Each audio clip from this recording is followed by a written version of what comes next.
My mother looked me in the eyes at Christmas dinner and said, "You are not family." 3 days later, the will was read, and everything she thought she had hidden was exposed. My name is Sarah Calloway. I'm 45 years old. I work as an accountant at a mid-sized firm. I am not dramatic. I am not confrontational. I have spent my entire life being the steady one, the responsible one, the one who showed up every single time. My mother, Eleanor, was never a simple woman. She had 3 children, my brother David, my sister Claire, and me. David was her favorite, always. Claire was the social one, and I was the invisible one. The one who paid bills when things got tight. The one who never asked for anything in return. My father passed away 6 years ago. He left behind a house, investments, and a clear will.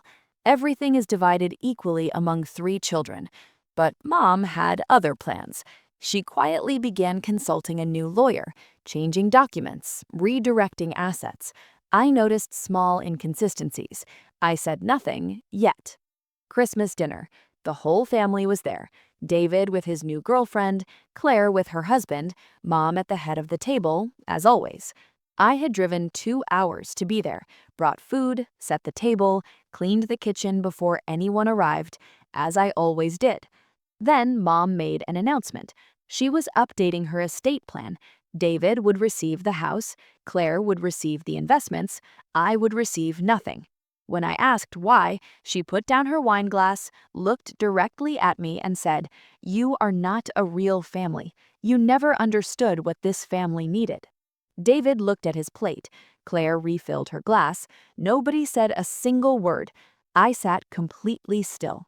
If someone has ever made you feel invisible after everything you gave them, subscribe, because what happened 3 days later changed everything. Click hype. This is just the beginning. I folded my napkin, placed it on the table, picked up my coat, and walked out. No scene, no tears, no argument, just silence. On the drive home, I made one phone call to my father's original attorney. What most people did not know about me, I had kept copies of everything.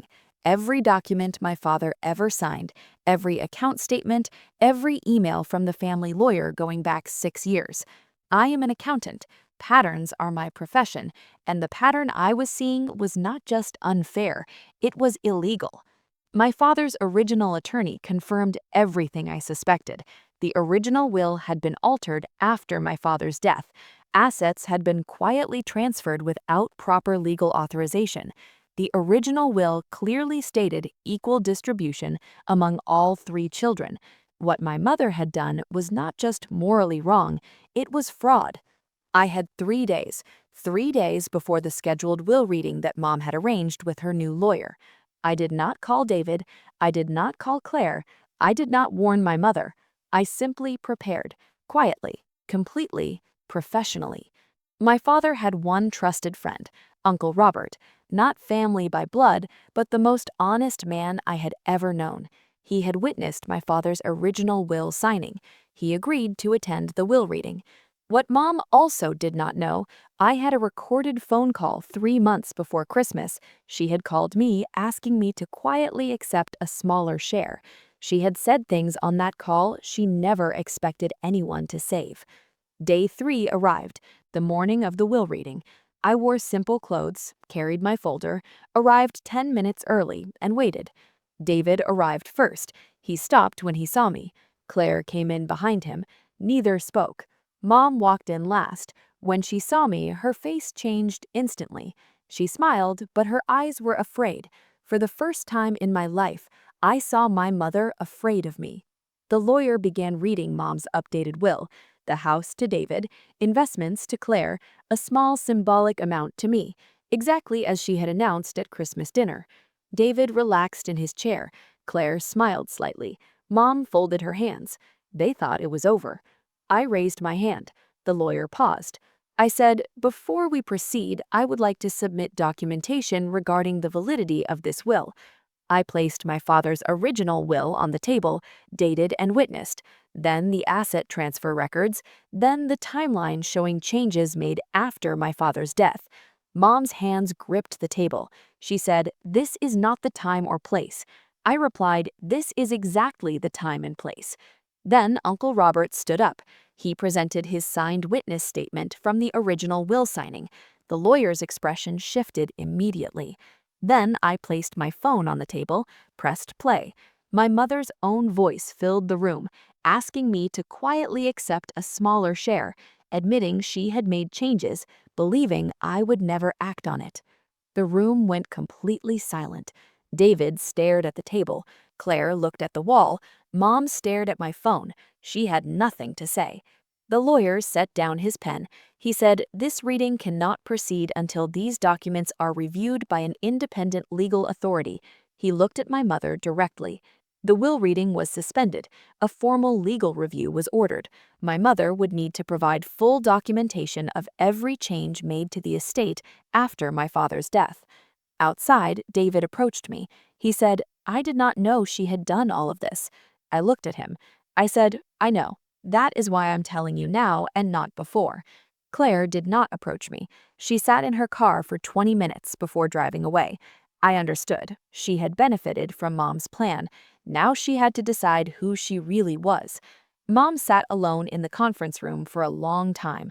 The lawyer told me later she did not speak for almost an hour. For the first time in her life, the room was not listening to her. I sat in my car.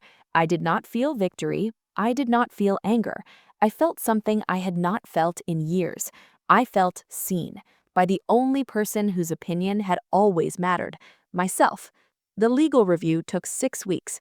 Every transfer, every document change, every redirected asset was examined. The findings confirmed what I already knew. The updated will was legally invalid. My father's original will was reinstated.